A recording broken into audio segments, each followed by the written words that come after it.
নমস্কার, আমি কমল রায়। আলোর সন্ধান ইউটিউব চ্যানেলের পক্ষ থেকে সমস্ত ভক্তদের জানাই প্রণাম, প্রেম, ভক্তি, ভালোবাসা। আমার এই ক্ষুদ্র ইউটিউব চ্যানেলের ভিডিওগুলি যদি আপনাদের ভালো লাগে তাহলে লাইক, কমেন্ট, শেয়ার করবেন এবং নতুন নতুন শিল্পীদের নতুন নতুন ভিডিওগুলি সবার আগে পাওয়ার জন্য চ্যানেলটিকে সাবস্ক্রাইব করে বেল আইকনটি অল প্রেস করে রাখবেন। আপনাদের ভালোবাসা পেলেই আমার পরিশ্রম সার্থক হবে। চলুন দেখে আসি এবারে।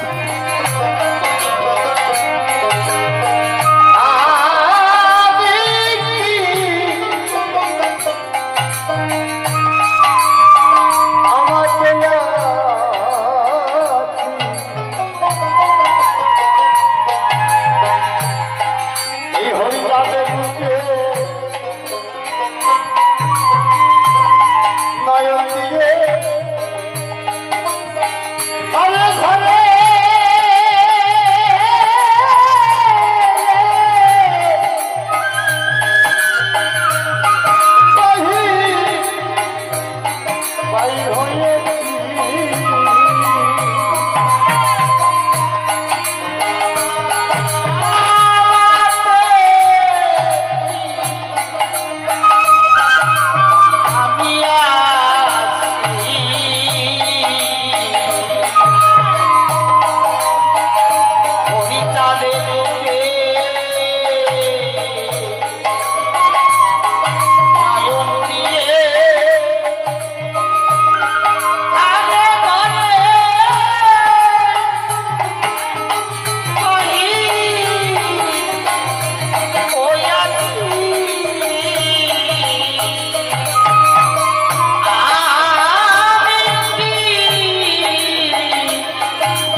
তাদের রূপে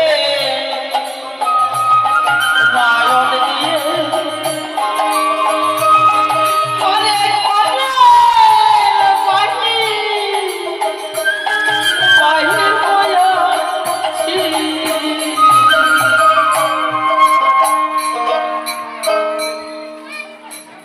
সখী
আমি ওই হরিচাঁদের রূপে নয়ন,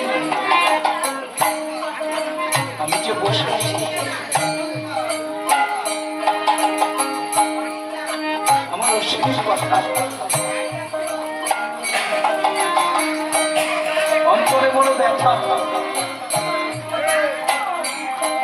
কইতে ইচ্ছা করে না, তবু যেন কিছু না করিতে ভালো লাগে। আস্তে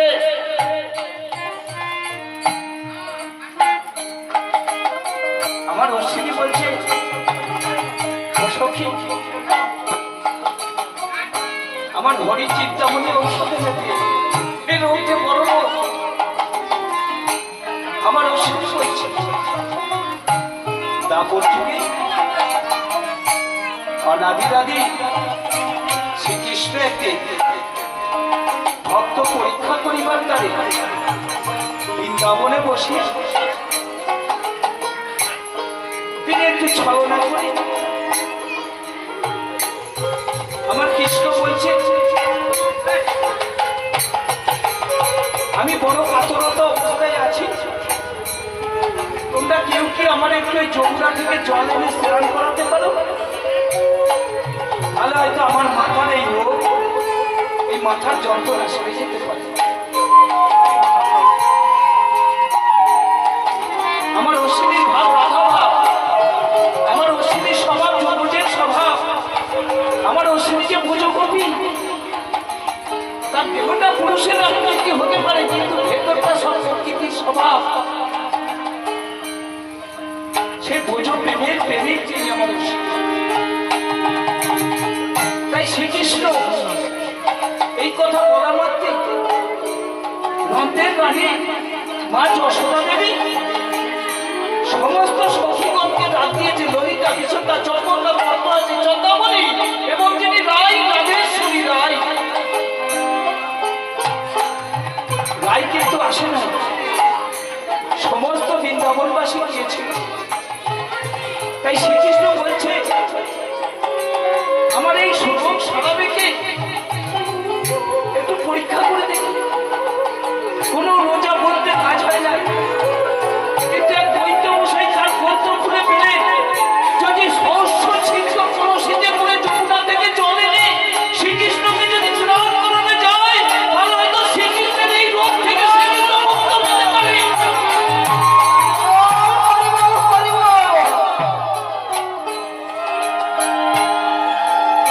সহস্র ছিদ্র কলসি, একখানা ছিদ্র নয়, শত ছিদ্র সেই কলসিতে করে জল আনতে হবে যমুনা থেকে। ওমা, ছিদ্র কলসি থেকে জল আনা যায়? তাই যায় কি মা? যায়। যদি তার প্রতি কারো ভক্তি বিশ্বাস থাকে সেই আনতে পারবে। ওমা, গান তো আমরা জনম ধরে গাই, কিন্তু গানের রস যদি আস্বাদন না করি তাহলে কি ক্ষুধা নিবারণ হয় নাকি? আমি একদিন এক বৈষ্ণব সভায় গিয়েছিলাম, বোজেশ্বরী গজানন্দ সম্প্রদায়, 2 বছর আমি কিন্তু সেখানে ছিলাম। তার মহারাজ বাবাজি বলেছিল, শ্রবণ শব্দের অর্থ সেবা। যদি হরিনাম, কৃষ্ণ নাম, গৌর নাম শ্রবণ করতে করতে যদি কারো ভেতরে পেট তরকে ঢেউ ফেলে, সেই দিন তার ক্ষুধা তৃষ্ণা আর কিছু থাকে না। সেই হরিনামে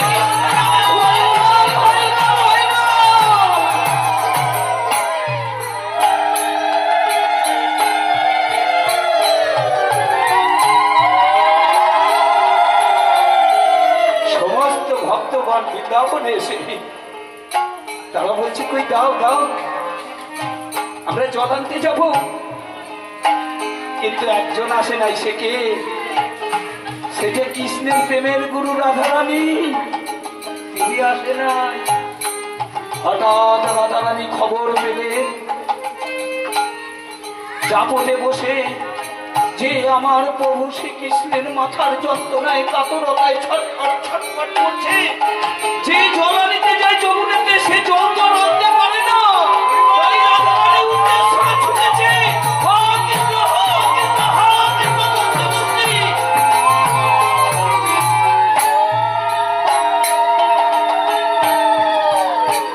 যখন বৃন্দাবনে গেলে আমার শ্রীকৃষ্ণকে বলছি, দেখে মনে মনে, প্রভু উপভোগ, তুমি এত কষ্ট উপভোগ করছো প্রভু, তুমি কিঞ্চিত আমার ভাগ দাও। তখন বলছে রাধে, রাধের প্রিয় সখী ছিল ললিতা। ললিতা ডাক দিয়ে বলছে রাই, ও রাই, এই যে কলসিখানা দেখছো এতে সহস্র ছিদ্র আছে, এই কলসিতে করে যদি কেউ যমুনা থেকে জল আনতে পারে, সেই জল এনে তোমার প্রভুকে যদি স্নান করাতে পারে, হয়তো তোমার প্রভুর এই রোগ থেকে মুক্ত হতে পারে। জয় হরি বল। দেখেছেন রোগের বিধান। আহা! যদি আজকে কোনো ভক্ত সেই সহস্র ছিদ্র যদি আজকে সেই হরি নামে যদি বন্ধ করে এক ফোঁটা বর্ষ পরিশোধ করতে পারে আজকে এই আসনের পরে, হয়তো তার দেহে থেকে রোগ সরে যেতে পারে। মিথ্যা কাবু নয়, আমি কথা দিয়ে গেলাম।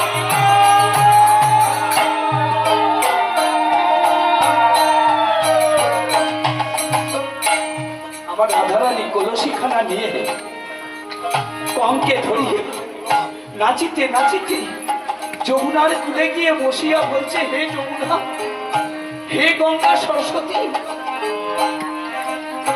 তোমরা যার কুলে বসে আছো সেই যে প্রভু আমার শ্রীকৃষ্ণ, সে যে বড় রোগে আক্রান্ত হয়েছে।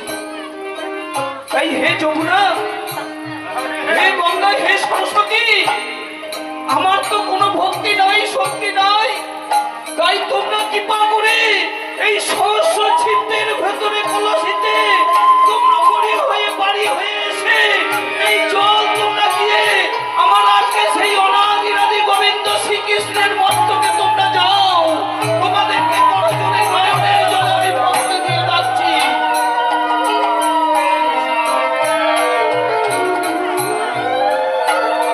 ওমা, আমরা অনেক সময় কোনো পূজা পার্বণ হলে গঙ্গায় যাই, যে গঙ্গাকে বাড়ি নিয়ে আসি, তাই না, কলসিতে করে। কিন্তু গঙ্গাকে আনতে গেলে কি করতে হয়? একটু আগে বাবাজি গঙ্গা চন্নার কথা বলছিল, নারকেল বাড়ির মহিমা তার অপার, গঙ্গাকে সাকার করেছিল কিভাবে? গঙ্গা সাকার হয়, গঙ্গা কোথায়? ওই গঙ্গার কথা কয় নাই আমার অশ্বিনী।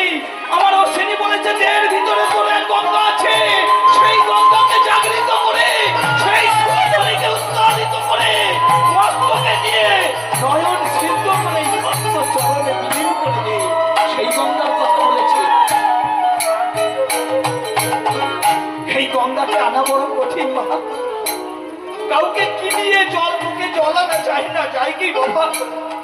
কিন্তু হরিবাসনে বললে, কেউ বৈষ্ণব বাসনে বসলে, যখন সেই ঠাকুরের প্রেমের কথা শুনতে শুনতে যখন তার ওই নিম্ন মুখে কুলকুণ্ডলিনী শক্তি, আত্মা শক্তি, মায়া 3.5 পেজে বাধা আছে, যেখানে একবার চাপ করিলে বলে চক্র ভেদ করে অনাহতকে ত্যাগ করিয়া সহস্র দ্বারে গিয়ে সিদ্ধ হয়ে এই ভক্ত চরণে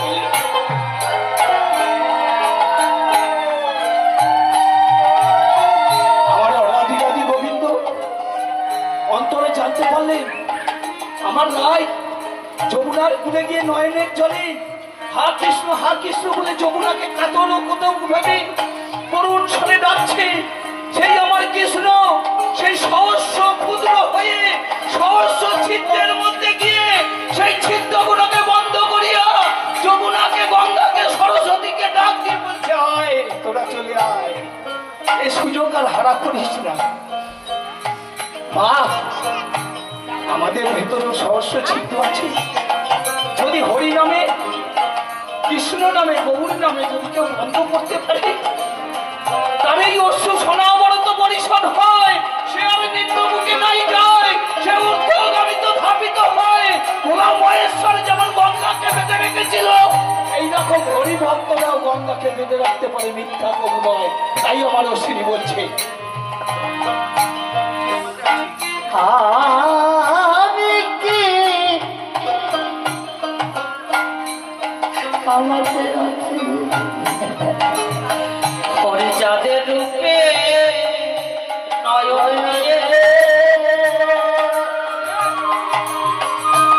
আরে ঘরে বাহির হয়ে আছি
জগে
লেগে সেই রূপের ছটা বন্ধু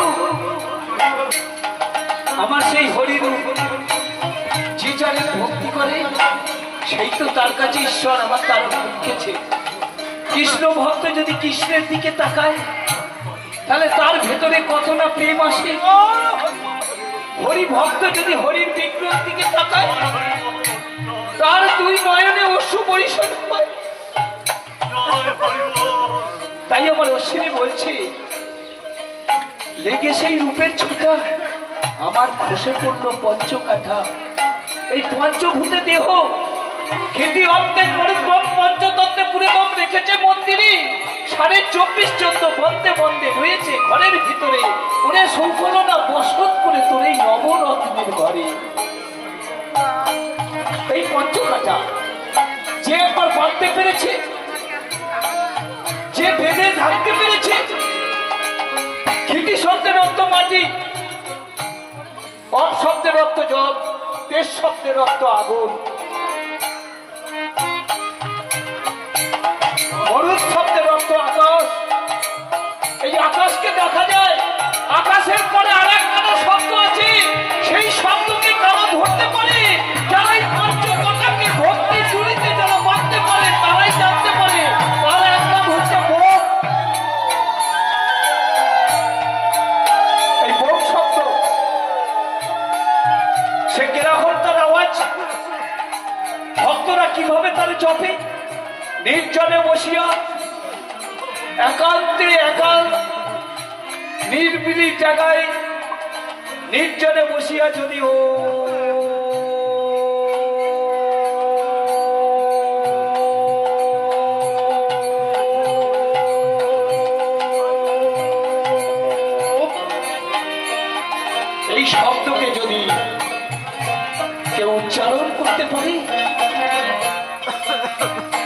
যখনই ওই আঁখি যেদিকেতে ফেরাবে,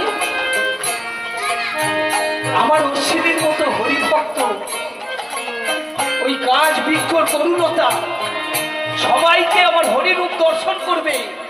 আমার অশ্বিনী যেদিন কলা পাতা কাটতে গিয়েছিল, যেই কলা পাতায় কোপ দিতে যাবে, হঠাৎ আমার হরি ঠাকুরের মূর্তি দর্শন করলেন আমার অশ্বিনী, আর কলা পাতা কাটলেন না। যদি ওই কলা পাতা কাটে তাহলে আমার হরিণে করতে হবে। তাই সে যখন ওই চিন্তায় ভর্তি হয়েছে, ছন্নমতি বলে গেছে না, কখন যেন ছন্নমতি হয়ে গেছে, সবকিছু হারিয়ে ফেলে ধুলায় যেন কখন নিন্দায় মগ্ন হয়ে গেছে। আমার হরি দেখলো যদি ভক্তে এই নিন্দায় মগ্ন হয়ে থাকে, সে তো কলা পাতার কাটবে না, কারণ আমাকে যে দর্শন করে ফেলেছে, আমার এই যে রূপ অশ্বিনী দর্শন করেছে, আর কলা পাতা কাটবে না। আমার ঠাকুর নিজে কলা পাতা কেটে সেই রায়চরণের বাড়ি বাঁশুড়িয়ায় মহোৎসবে আমার হরি ঠাকুর যাবে শুনেছে, তাই সেই আমার অশ্বিনী কলা পাতা কেটে সেই রায়চরণের বাড়িতে আমার হরি ঠাকুর বয়ে দিয়ে এসছে। আমার অশ্বিনী কিন্তু নিয়ে যায় না।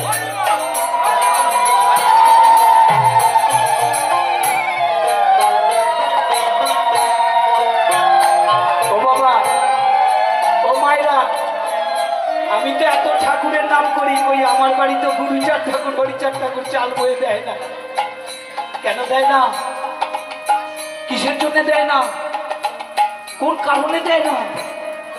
আমি যে সর্বত্যাগী হতে পারিনি, আমার এখনো যে বিষয় আশায় অর্থ সম্পদ, এদিকে আমার যে এখনো লোক লালসা আছে, এগুলো তো আমি এখনো ত্যাগ করতে পারি না।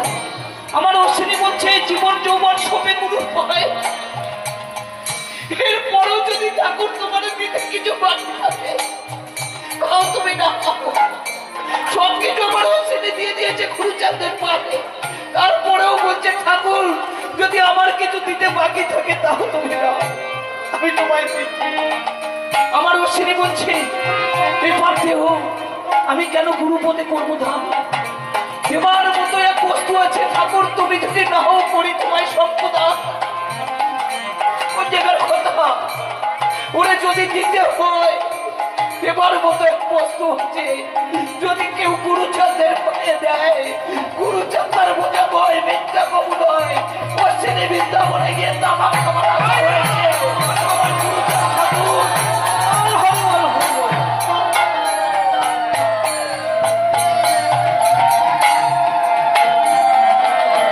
পুরো বিড়ম্বনের রূপ ধারণ করে বলছে তোমার হুক্কা খাবার তামাক খাবার ইচ্ছা হয়েছে তাই না? নাও খাও খাও খাও। আমার অশ্বিনী বিদ্যাবন থেকে যখন এসে আমার সীতা মোরাকান্তি গুরুচাঁদ ঠাকুরের কাছে চরণে প্রণাম দিতে গেছে, সেই গদি ঘরে যেখানে আমার গুরুচাঁদ ঠাকুর বসছেন, তার মাথার উপরে যখন ওই হুক্কা খানা তামাকের কলকে খানা দেখেছে, তখন আমার অশ্বিনী বলছে আমার এখন নকল আছে রে ভাই, মনের ভাবনা জেনে কর্ম করে এমন চকর দেখি নয়। কত সুন্দর কথা! এই কথা যদি একবার নিজেকে ভাবি, হয়তো রাতের ঘুম চলে যাবে, হয়তো ক্ষুধাতে চলে যাবে, কে স্ত্রী, কে পুত্র, কে পরিজন, কিছু মনে থাকবে না।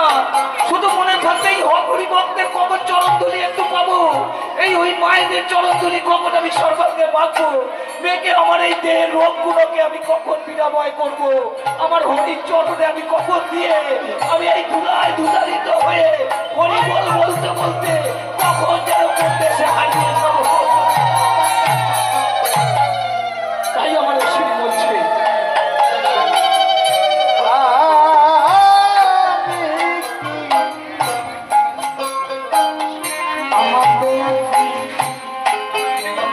হরিচাঁদের রূপে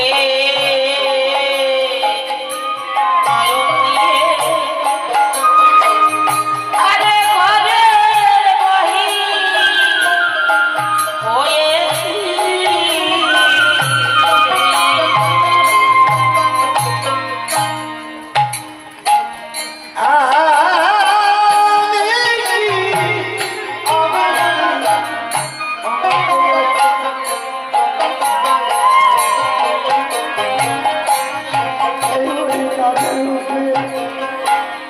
নয়ন দিয়ে আরে ঘরে বাহির হইয়া ছি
এই স্বপ্ন নেমে